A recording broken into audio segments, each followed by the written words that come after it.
IOQM 2024 5 marks question. Consider 14 numbers 1 raised to the power 4, 2 raised to the power 4, 3 raised to the power 4 up to 14 raised to the power 4. The smallest natural number n such that they leave distinct remainder when divided by n. Means we have to find smallest number जो इनको divide ना करे, जो इनको divide ना करे. We have to find smallest number जो इनमें से किसी भी नंबर को डिवाइड ना करे. अब देखिए ये नंबर किस फॉर्मेट के हैं. जैसे हमने एक नंबर को पहले m ले लिया, m raise to the power 4.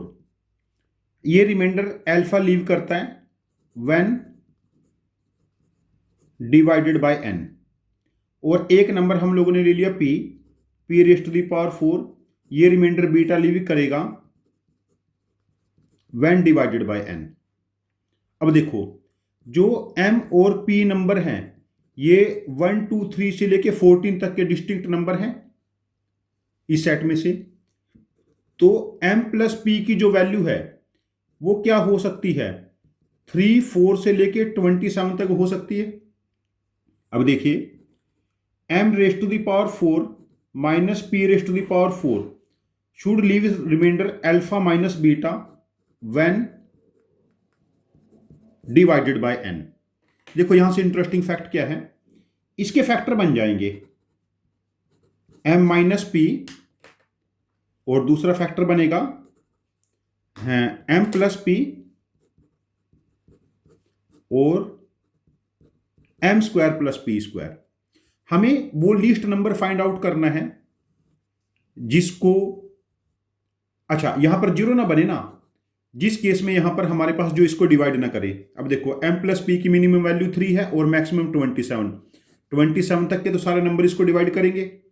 चलो अब हम देख लेते हैं 28 डिवाइड करेगा या नहीं करेगा. 28 के केस में हम लोग चेक कर लेते हैं. 28 भी कर जाना चाहिए यदि m की वैल्यू 6 और n की वैल्यू 8 ले लें. यहां पर 14 और यहां पर 2 है ना, या एक वैल्यू 8, हाँ हो गया ना ये. अच्छा यदि 29 के केस में चेक करते हैं, परफेक्ट स्क्वायर का सम हो जाता है. हाँ m की वैल्यू 5, n की वैल्यू 2, p की वैल्यू 2, n नहीं p है सॉरी, p की वैल्यू 2 हम लोग ले लेंगे. तो 25 और 4 29, हाँ 29 डिवाइड करेगा 30 भी कर जाएगा 60, हाँ 4. देखो इसको क्या ले लेते हैं, m की वैल्यू 8 और p की वैल्यू हम लोग क्या ले लेते हैं यहां पर 2. 8 और 2 10, 8 माइनस 2 6, हाँ हो जाएगा. 31 नहीं बनेगा किसी भी केस में.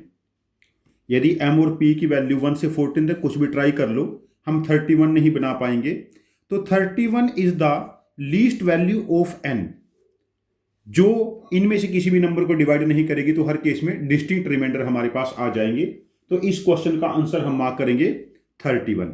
यदि आपके पास इस क्वेश्चन का मेरे सॉल्यूशन से इफिशिएंट कोई और दूसरा लॉजिक है, प्लीज कमेंट बॉक्स में पोस्ट करना.